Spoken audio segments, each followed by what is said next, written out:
요셉이 그의 아버지의 가족과 함께 애굽에 거주하여 110세를 살며 에브라임의 자손 3대를 보았으며 므낫세의 아들 마길의 아들들도 요셉의 스라에서 양육되었더라. 요셉이 그의 형제들에게 이르되 나는 죽을 것이나 하나님이 당신들을 돌보시고 당신들을 이 땅에서 인도하여 내사 아브라함과 이삭과 야곱에게 맹세하신 땅에 이르게 하시리라 하고, 요셉이 또 이스라엘 자손에게 맹세시켜 이르기를 하나님이 반드시 당신들을 돌보시리니 당신들은 여기서 내 해골을 메고 올라가겠다 하라 하였더라. 함께 읽겠습니다. 요셉이 110세의 죽음에 그들이 그의 몸에 항재료를 넣고 애굽에서 입간하였더라. 자, 오늘 이 시간에도 다음 세대 세우기 오늘 8번째 말씀을 이어가겠습니다. 자, 이 주제는 이제 다음 주일까지면 어느 정도 마무리되지 않을까 싶은데, 자, 그래서 다음 주에 여러분이 오실 때는 전도 대상자 한 명을 좀 마음에 품고 오셨으면 좋겠다 생각합니다. 여러분의 자녀든지 손주든지 형제든 부모든 조카든 친구든 직장 동료든 정말로 예수님 예자도 모르는 사람도 좋고, 아니면 과거에 교회를 다녔었는데 여러 가지 사정으로 믿음을 떠나 있는 분들도 좋고, 그래서 여러분 한 주간 기도하시면서 누구를 써낼지 마음에 좀 담아 오셨으면 좋겠습니다. 나중에 우리가 하나님 앞에 갔을 때 하나님, 제 믿음의 다음 세대는 누구입니다 라고 당당하게 고백할 수 있도록, 보고할 수 있도록 그렇게 해야 되지 않겠습니까?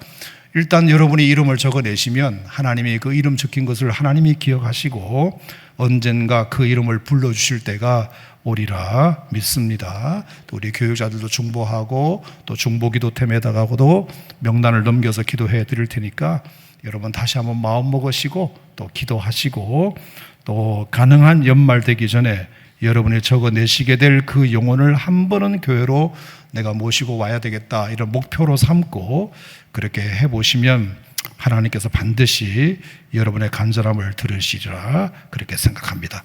자, 다음 주에는 그렇게 마무리로 우리 다음 세대 세우기 말씀을 끝내보도록 하겠습니다. 자, 오늘 저는 이제 요셉의 다음 세대의 이야기를 여러분과 같이 좀 나눠보겠습니다. 자, 아브라함으로부터 시작된 믿음의 가문이 이제 이삭을 거쳐서 야곱을 거쳐서 이제 요셉까지 이어졌을 뿐만 아니라 이제는 그 요셉의 다음 세대인 요셉의 두 아들 므낫세와 에브라임에게도 잘 이어졌음을 보면 이 요셉에게서도 우리가 배울 것이 있지 않을까, 그런 생각이 들었는데요. 여러분들에게 좀 은혜가 되었으면 좋겠다 생각합니다. 자, 오늘 제가 이 요셉의 다음 세대 세우기 비결을 가만히 살펴본 결과, 결론부터 말씀드리면 제가 볼 때 이 요셉은 신앙이라는 컨텐츠가 말입니다, 어떻게 해서 사람들에게 전달되고 어떻게 해서 사람들에게 심겨지고 어떻게 해서 사람들에게 잘하게 되는지에 대한 시스템을 이 요셉이 아주 잘 이해하고 있었던 것으로 보여요. 자, 그 시스템이 뭐냐 한번 따라하겠습니다. 신앙은 듣고 배우는 시스템이다. 한 번 더, 신앙은 보고 배우는 시스템이다. 자, 이 두 가지 개념을 요셉은 믿음의 선진 세대로서 분명히 인지하고 있었다는 것을 제가 말씀 묵상을 통해서 보게 되었습니다. 여러분, 이것은 사실은 너무나 지당한 말이죠. 어떻게 듣지 않은 것을 우리가 믿겠습니까? 들었으니까 알게 된 거고 알았으니까 믿게도 되는 거겠죠. 로마서 10장 17절 말씀에도 보면 믿음은 들음에서 나며 들음은 그리스도의 말씀으로 말미암느니라, 그렇게 말씀하신 것을 보면 어쨌든 요셉은 내 자식들에게, 내 다음 세대들에게 어떻게든지 어떤 방법으로든지 어떤 때든지 때를 얻든 못 얻든 하나님에 대하여 내가 잘 들려줘야 되겠다, 이 생각을 요셉은 하고 있었던 것 같아요. 자, 이제 그 증거를 몇 개를 여러분에게 좀 보여드리도록 하겠는데요. 먼저 창세기 41장 25절 말씀인데, 자, 우리 화면을 보시면서 같이 한번 읽어보도록 하겠습니다. 시작. 요셉이 바로에게 아뢰되 바로의 꿈은 하나라. 하나님이 그가 하실 일을 바로에게 보이심이니이다. 자, 말씀을 잠깐 멈춰 놓으시고, 자, 저 대목은 어떤 배경이냐 하면은 요셉이 이제 감옥에 있는 상황에서 술 맡은 관원, 떡 굽는 관원이 죄수의 동료로 자기 감옥에 왔는데, 그 두 사람이 꿈을 꾸자 그 꿈에 대한 해석이 궁금하던 차에 요셉이 그 꿈을 잘 해석해 줌으로 말미암아 그 둘 중에 한 관원이 복직이 돼요. 그래서 당신 참 꿈이 용하다, 해석이 용하다. 그래서 그것을 기억에 두었다가 내가 복직이 되면 당신을 한번 내가 언젠가 부를 것이요. 그리고 이제 2년이 지난 거예요. 2년이 지난 어느 날 바로 왕이 꿈을 꾼 거예요. 애굽에. 꿈을 너무 이상한 꿈을 꿔가지고 아침에 어전 회의에서 얘들아, 지난밤에 내가 이런 꿈을 꿨는데 너무나 흉한 꿈을 꿨다. 좀 해석 좀 해봐라. 그랬더니 어느 방백도 어느 신하도 이걸 해석할 수 있는 능력이 없는 겁니다. 그래서 너무 답답해 하던 차에 술 맡은 관원이 2년 전 자기 꿈을 해석해 준 요셉이 생각나서 외람되오나 왕이시여, 제가 한 사람을 추천해도 되겠습니까? 그래, 누군데? 그랬더니 2년 전 요셉 이야기를 꺼낸 거예요. 얼른 데리고 와라. 그래서 요셉이 와가지고 바로의 꿈을 직접 듣고 나서 한 말이에요. 왕이시여, 왕의 꿈을 제가 듣고 보니 꿈은 하나입니다. 하나님이 그가 하실 일을 왕에게 보이신 겁니다. 이렇게 말한 거예요. 그게 뭐냐 하면은 앞으로 7년 풍년이 될 것이고 그 뒤에 7년 흉년이 될 것이니까 7년 흉년을 대비하여 풍년의 때를 잘 준비해 놓으시면 됩니다. 이렇게 지혜로운 말을 해줬더니 왕이 너무 좋아하는 겁니다. 세상에 이런 지혜로운 사람을 어디서 얻을 수 있겠는가.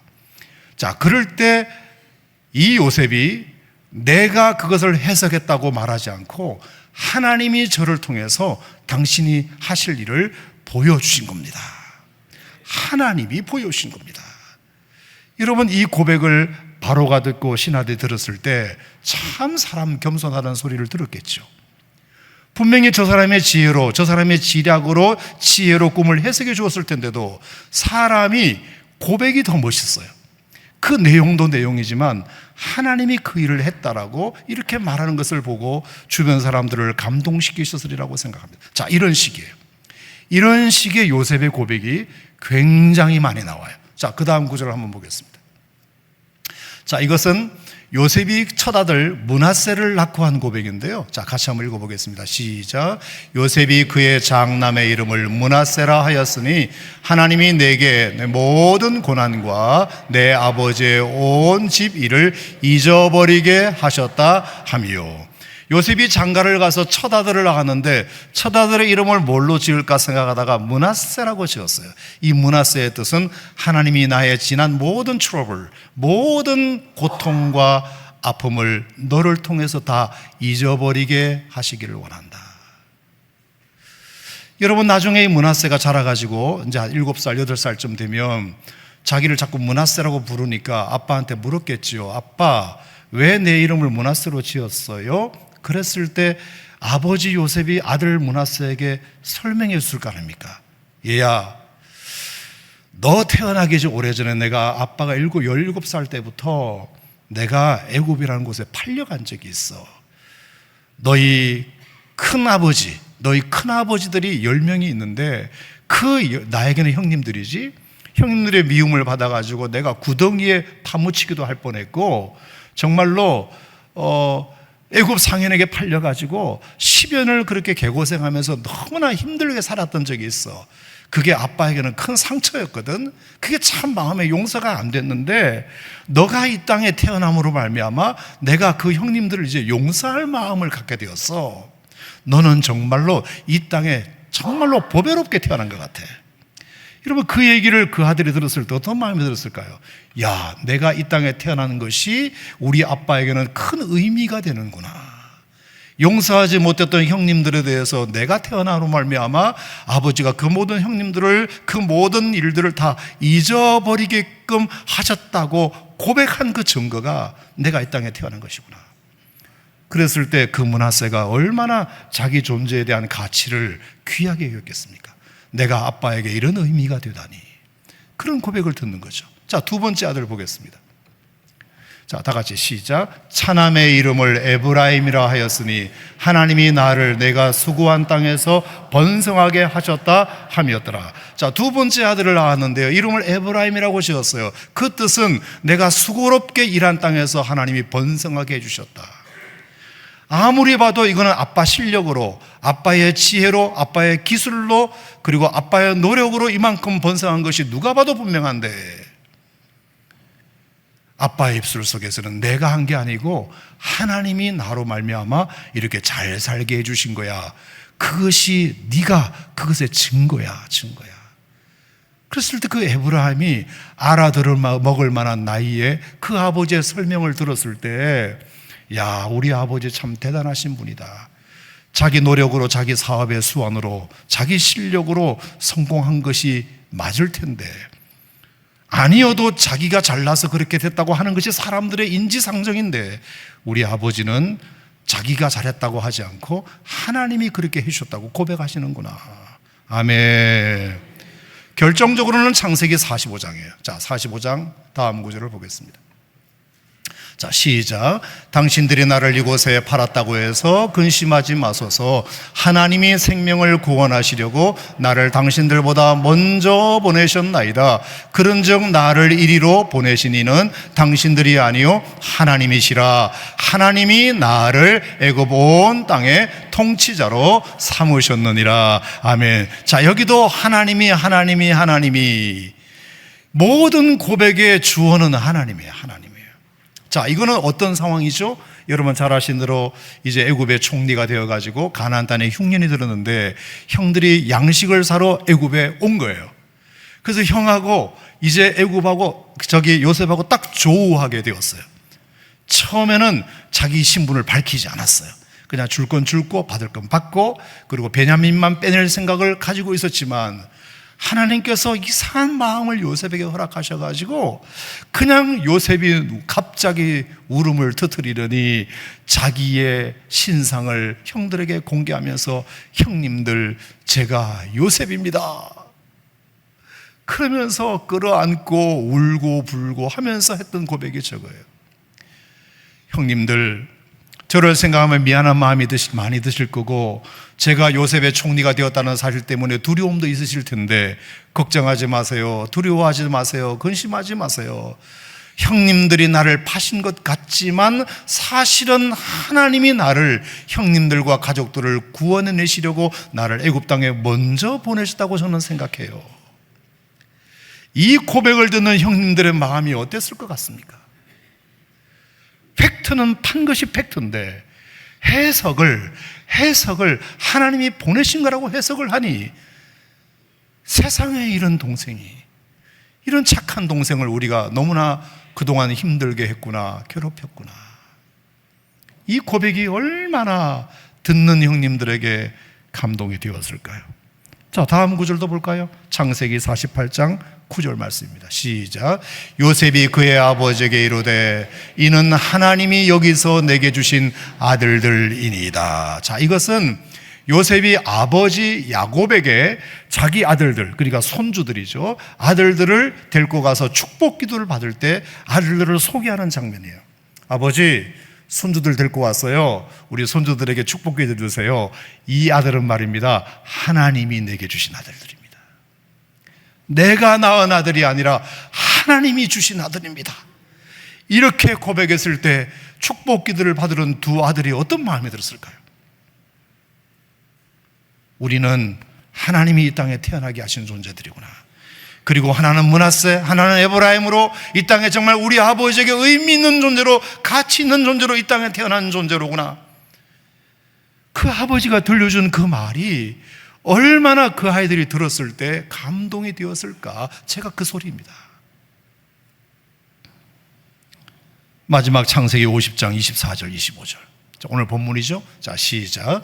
요셉이 그의 형제들에게 이르되 나는 죽을 것이나 하나님이 당신들을 돌보시고 아브라함과 이삭과 야곱에게 맹세하신 땅에 이르게 하시리라. 또 이스라엘 자손에게 맹세시켜 이르기를 하나님이 반드시 당신들을 돌보실 것이다. 자, 이것은 요셉이 이제 임종을 앞두고 남겨진 형제들과 가족들과 아들들에게 마지막 남긴 유언이에요. 자, 요셉은 아시는 대로 이제 애굽의 총리였기 때문에 총리의 비호를 받고 가족들 70명이 살았단 말입니다.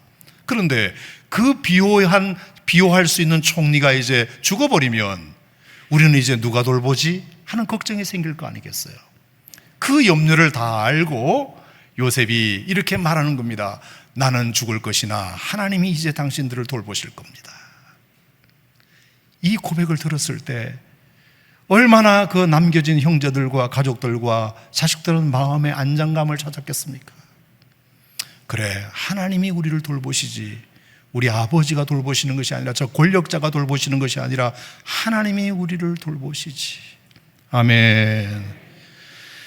저는 요셉을 듣고 배우는 시스템이라는 정확한 이 신앙의 시스템을 알았기 때문에 말씀을 가르치기보다 이거 해 저거 해 이렇게 지시하기보다 때를 얻든지 못 얻든지 마음을 담아 부모로서 자기 신앙 고백을 자식들에게 때때로 들려준 결과 가급적이면 하나님을 주어로 하는 고백들을 많이 들려준 결과 그 영향력이 분명히 자식들에게 갔을 것이다. 왜 우리 찬송가에도 보면은 나의 사랑하는 책 비록 헤어졌으나 어머니의 무릎 위에 앉아서 재미있게 듣던 말 이 책 중에 있으니 이 성경 심히 사랑합니다. 귀하고 귀하다 우리 어머니가 들려주시던.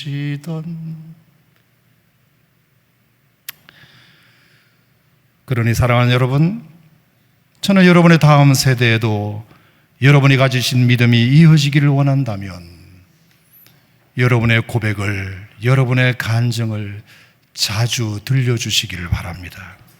특히 하나님을 주어로 한 이야기, 하나님을 주어로 한 이야기, 하나님이 이렇게 하셨다고 나는 믿어, 이런 식의 이야기. 그러면 저는 어려울 때 그 들려준 이야기가 우리 자녀들에게 반드시 기억될 줄로 믿습니다. 이렇게 요셉은 믿음이 듣고 배우는 시스템이라는 것을 너무나 잘 알고 있었다. 그래서 귀에 있을 때마다 부모의 신앙 고백을 잘 들려주자. 따라합시다. 들려주자. 들려주자. 자, 또 하나는 그러면 요셉이 또 잘 알고 있었던 것은 뭐냐? 신앙은 듣고 배우는 것 못지않게 보고 배우는 시스템이라는 것입니다. 보고 배우는 시스템. 자, 따라합시다. 신앙은 보고 배우는 시스템이다. 자, 솔직히 말씀드리면 말입니다. 이게 더 강력할 수도 있습니다. 제가 전에도 말씀드렸다시피 어느 초등학교에서 시험을 치는데 사람이 한번 마음을 결심해 놓고도 사흘을 넘기지 못하는 것을 네 글자로 뭐라고 하지? 이게 시험 문제였어요. 당연히 작심삼일이 답이죠. 다른 아이들은 다 선생님에게서 배운 대로, 듣고 배운 대로 다 썼어요. 선생님이 그래도 걱정이 되었던지 네 글자를 다 쓰기가 애들은 어려울 수 있으니까 작 동그라미, 상 동그라미 이렇게 두 글자는 힌트를 줬어요.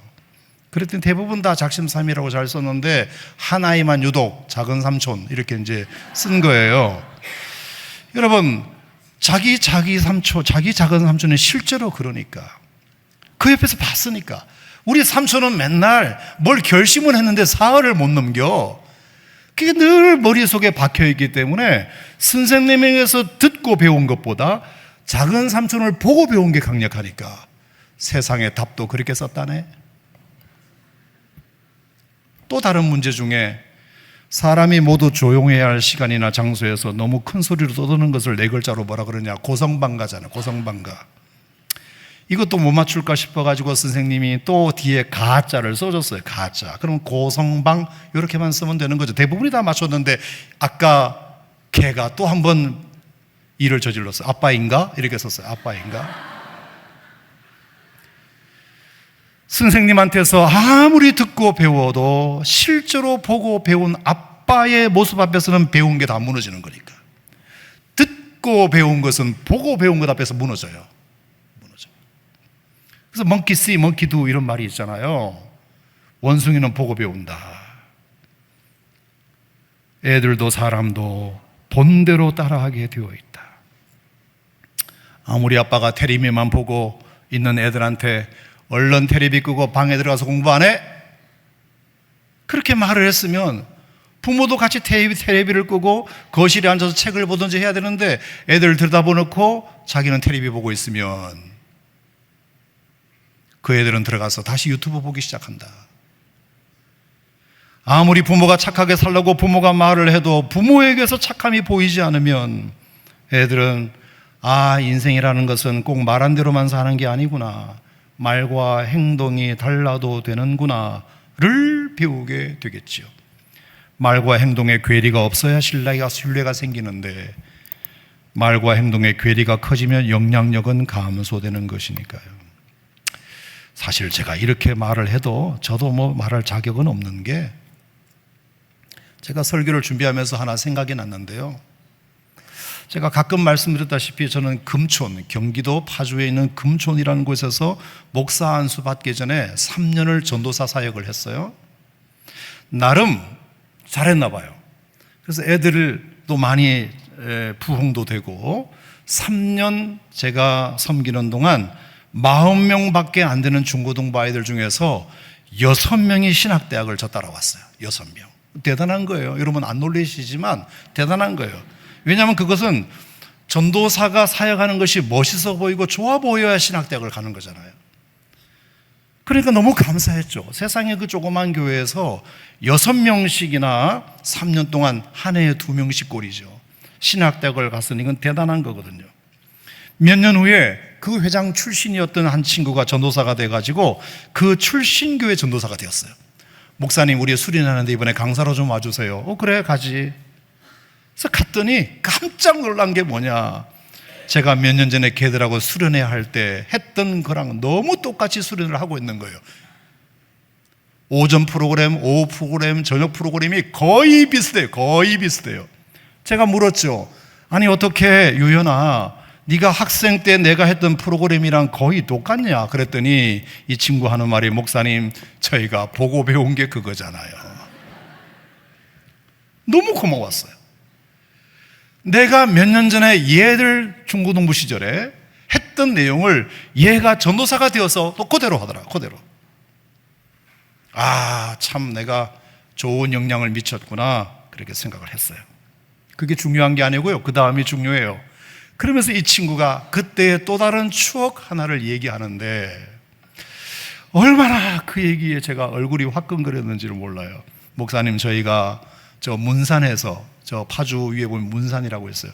문산에서 교회 하나 빌려가지고 수련회 할 때 기억나시죠? 목사님하고 회장이었던 저하고 캠프파이어 준비하기 위해서 어느 초등학교 운동장에서 캠프파이어 준비를 했잖아요. 맞아 그때 그랬지. 그때 목사님이 마지막 캠프파이어를 멋지게 아이들에게 좀 선사하시려고 학교 운동장까지 빌리시고 옥상에 올라가서 줄 매달아 내리고 장작 펴고 가운데 십자가 세우고 옆에 하트 그리고, 그래서 아이들에게 좋은 추억을 남기시려고 얼마나 많이 애쓰셨어요. 맞아 그랬었지. 근데 그렇게 한참을 준비하는 가운데 갑자기 하늘에서 비가 내리는 바람에, 비가 쏟아지는 바람에 결국은 그 준비해 놓은 것이 다 허사가 되었던 적이 있잖아요. 맞아, 그때 그랬었지. 그때 그게 엄청 목사님에게 속상한 일이셨는지 혼잣말로 그러셨잖아요. 내가 뭐라 그랬는데? 에이씨 오늘 캠프파이어 다 망쳤네. 예. 이 얘기를 제가 했대요. 에이씨 오늘 캠프파이어 다 망쳤네. 그러면서 들고 있는 장작을 바닥에다 내동댕이 쳤대요. 그 얘기를 나한테 하더라고. 그 얘기를. 물론 그 친구가 그렇게 말하는 것은 저를 디스하려고 하는 게 아니고 그래서 자기도 지금 전도사를 해보니까 애들 말 안 듣지, 뜻대로 잘 안 되는 것도 많지, 그러는 경우가 있어서 옛날 목사님이 생각나서 하는 소리래요. 얼마나 속상하셨으면 그러셨을까. 그 심정이 자기도 전도사를 해보니까 이해가 된다면서, 하지만 결론은 목사님이 그래도 급히 실내 캔들파이어로 이렇게 방향을 바꾸셔가지고 교회 안에서 캠파이어 대신 기도를 했는데, 사실은 그게 더 좋았잖아요. 그때 저도 기도 엄청 많이 했던 기억이 있어요. 그래서 교훈을 받기를 하나님이 다른 방법으로도 역사해 줄 거라는 믿음을 저는 갖게 되었어요. 이 얘기가 결론이에요, 결론. 근데 나는 그 결론이 들리는 게 아니라 A씨만 들리는 거예요, A씨만. 내가 너 앞에서 그런 걸 보였니? 얼마나 창피하고 화끈거리든지. 지금 속초에서 담임 목회를 하고 있는데요, 그 친구만 만나면 미안해요. A씨가 생각나가지고. 네. 여러분, 어쩔 수 없습니다. 다 본대로 하게 되어 있습니다. 여러분, 우리의 신앙 전수가 자식들에게 마음대로 안 되는 분들 많이 계시잖아요. 다른 건 다 되는데 신앙 교육은 마음대로 안 돼. 왜 그런 줄 아세요? 보고 배우는 시스템이라 그래요. 그래서 어려워요. 참 마음대로 안 돼요. 자, 그런 점에서 요셉은 정말로 좋은 모습을, 정말로 부모로서 이게 하기 힘들었을 텐데 하는 모습을 요셉이 자식들에게 보인 게 있어요. 아까 말씀드린 대로 창세기 45장의 형들에 대한 용서였어요. 용서. 어렸을 때 자기를 혈명의 형들이 집단으로 린치하고 구덩이에 파묻고 애굽 상인에게 팔아넘기고 10년 동안 그 때문에 개고생을 했던 그 고통을 어떻게 잊어버리겠어요? 두렵고 분하고 억울하고. 그래서 내가 이 다음에 잘 되기만 해봐라, 우리 형들 가만두나 봐라. 근데 요셉이 잘 됐잖아요. 애굽의 총리가 됐잖아요. 게다가 극심한 흉년에 양식까지 형들이 살아왔잖아요. 얼마나 복수하고 싶었겠어요. 내가 힘이 있는데, 내가 갑이고 형들이 을인데. 그래서 처음에는 요셉도 그냥 받을 거 받고 줄 건 주고, 자기가 누군지 절대로 공개하지 않고, 하지만 내 피부치 베냐민만 살짝 볼모로 잡고 빼내고, 이럴 작정이었어요. 창세기 44장까지만 해도 그랬어요. 그런데 45장을 넘어오면서 어떻게 된 일인지 이 요셉이 갑자기 울기를 시작하더니 형들한테 자기를 오픈하고, 형님들 제가 요셉이라고 공개하고 이리 가까이 오시라고, 그러면서 형들은 정말 어리둥절했습니다. 그러면서 고백한 것이, 형님들이 저를 이곳에 팔았다는 것 때문에 근심하지 마세요. 괴로워하지도 미안하지도 마세요. 지금 와서 보니 하나님이 형님들과 우리 모든 동족들의 생명을 저를 통해 구원해 주시려고 저를 이렇게 형님들보다 먼저 보내신 것 같아요. 그러니 안심하세요. 이제부터는 제가 모든 우리 가족들을 다 이 땅으로 모셔서 돌봐드릴 거예요.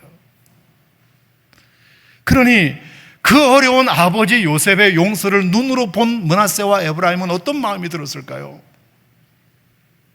특히 므낫세, 자기 이름을 아빠가 하나님이 나의 모든 지난 고통을 다 잊어버리게 하셨다. God has made me forget all my trouble. 하나님께서 모든 트러블을 다 하나님이 나를 통해서 잊어버리게 하셨다고 내 이름을 그렇게 지으시더니, 그리고 너의 이름의 의미는 그렇다고 나에게 들려주시더니 실제로 그 용서를 보여주시는 그 모습을 보고 므낫세가 어떤 마음이 들었을까요? 우리 아버지는 들려준 대로 보여주시는 분이시구나. 내 이름을 그렇게 지으시더니 실제로 형님들을 저렇게 용서하시는 모습을 보게. 에브라임도 마찬가지예요. 하나님의 아버지를 지금까지 번성케 하신 것이라고, 내 이름까지 그렇게 지으셨다고 분명히 말씀하시고 들려주셨는데 창세기 45장에서 또 한 번 그 고백을 하는 것을 보는 것 아닙니까? 하나님이 당신들을 구원하시라고 하나님이 나를 이곳에 통치자로 번성하게 하셨다.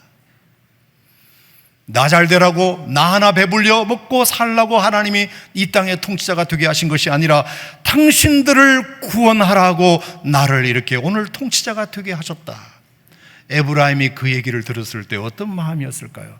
우리 아버지 정말 대단하신 분이시다. 정말 우리 아버지 멋있다. 우리 아버지 정말 자랑스럽다.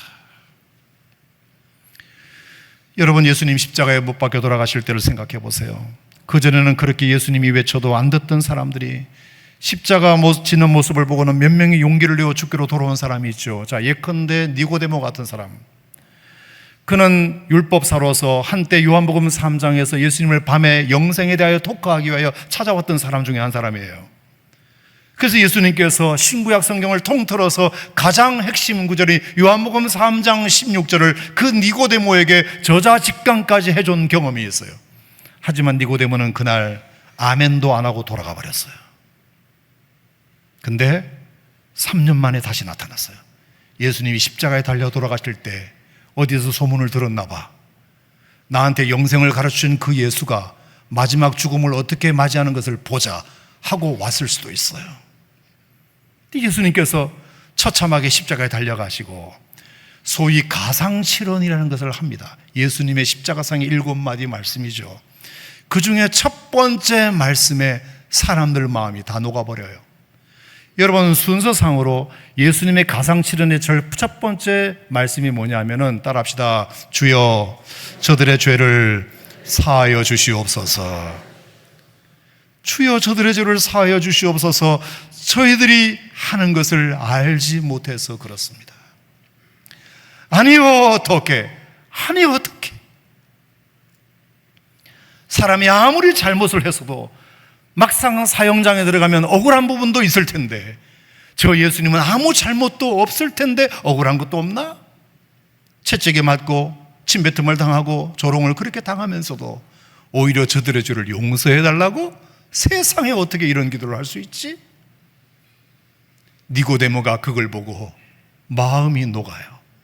그래서 왕에게나 진상하는 향품과 이것을 100리트라 뭐 이렇게 했는데 100리트라를 제가 인터넷 찾아보니까 1리트라가 300g 정도 되니까 100리트라면 3만 그램, 키로로 따지면 30kg. 이게 3,000데나리온, 300데나리온이 노동자의 1년치 품삯이니까 10년치 품삯 쓸 만큼 엄청난 값 있는 향유를 예수님의 시신에 바르겠다고 내어놓아요.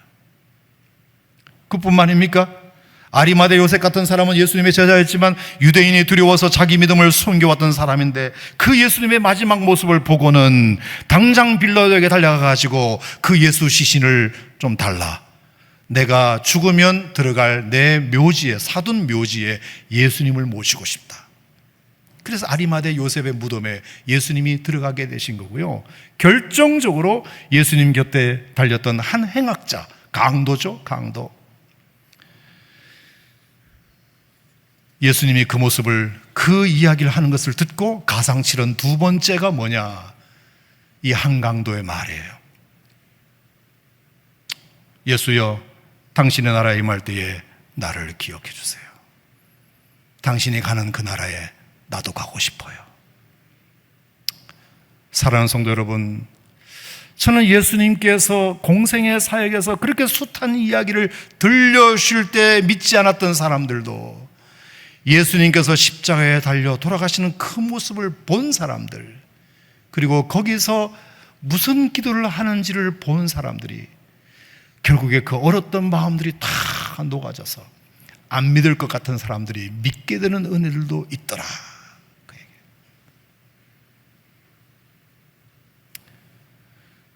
아까 불렀던 찬송 중에 예수 세상 계실 때 많은 고난당하고 십자가에 달려 죽임당한 일, 어머니가 읽으며 눈물 많이 흘린 것 지금까지 내가 기억합니다. 어머니가 성경책을 읽으면서 눈물을 흘리는 그 모습을 본 사람들은 절대로 믿음의 행렬을 벗어나지 않으리라 생각합니다. 오늘의 결론은 이겁니다. 목사님, 완벽한 부모가 어디 있고 저희도 실수할 수 있는데 어떻게 하면 좋을까요?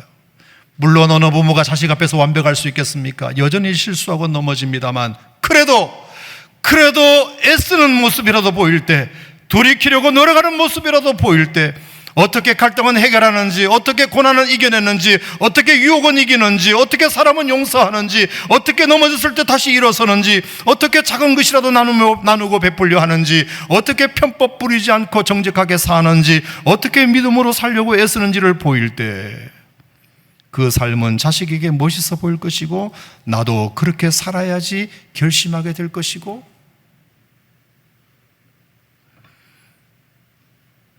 또 말씀드리지만 제가 그것을 완벽하게 잘하는 부모여서 여러분들에게 제가 큰 소리 치는 것이 아니라 우리 다 약한 사람들이니까, 하지만 그래도 애쓰려고 하는 그 모습이라도 보이면, 완벽하지 않더라도 그 모습에 자식들이 감동할 수 있으니 우리 그렇게 한번 해봤으면 좋겠습니다. 응원합니다. 기도해드리겠습니다. 그래서 우리의 다음 세대에도 이 믿음 전수하고 천국 가야 되지 않겠습니까? 그래서 예수님 앞에 가서 보고서 드릴 때 너는 다음 세대 누구한테 인수인계하고 왔냐 믿음을, 그랬을 때 누구라고 콕 찍어 말할 수 있는 보고서가 우리에게 있어야 되지 않겠습니까? 그게 수평적으로든 그게 수직적으로든 말이에요. 그것은 결국 요셉처럼 믿고 배우는 시스템의 원리를 알고, 보고 배우는 시스템의 원리를 알고, 내가 때마다 시마다 어떤 일이 생길 때마다 하나님을 주어로 한 고백들을 우리가 수시로 들려주면 그게 다 사람들에게 기억된다. 그리고 내가 듣고 배운 것뿐만 아니라 하나님의 사람으로서 합당한 행실을 보여주면, 아, 하나님의 사람들은 저렇게 사는 거구나, 그것을 통해서 좋아 보이면 우리가 또 한 영혼을 구원해내지 않을까. 아멘입니까 여러분? 우리 모두 그렇게 한번 해봅시다. 그래서 우리가 믿음의 좋은 세대가 되어서 저는 여러분들을 통해서 꼭 다음 세대의 믿음이 전수되는 기쁨이 있기를 주님의 이름으로 축원합니다. 고마우신 하나님 아버지 감사드립니다. 참 어려운 일이지만 참 귀한 일은 우리 믿음을 다음 세대에도 전수하는 일입니다. 믿음은 듣고 배우는 시스템입니다. 우리가 이래라 저래라 가르치기보다 하나님은 이런 분이셔, 하나님은 이런 분이셔, 하나님이 이렇게 하셨어, 이렇게 우리의 고백을 담아 들려줄 수 있는 일이 많아지게 하여 주시옵소서. 무슨 큰 일이 아니더라도 작은 일이더라도 하나님이 이렇게 해주셨어, 우리가 이렇게 고백할 수 있다면 얼마나 듣는 이들에게 감동이 될까. 뿐만 아니라 하나님의 사람으로서 온당한 행실을 보일 때 얼마나 감동이 될까. 우리가 이것을 꼭 기억하고 누군가에게는 들려주어서, 누군가에게는 보여주어서 한 영혼에도 주께로 인도할 수 있는 거룩한 사명자로 살아가는 주님의 백성들이 되게 하여 주시옵소서. 예수님 이름으로 축복하고 기도하옵나이다. 아멘.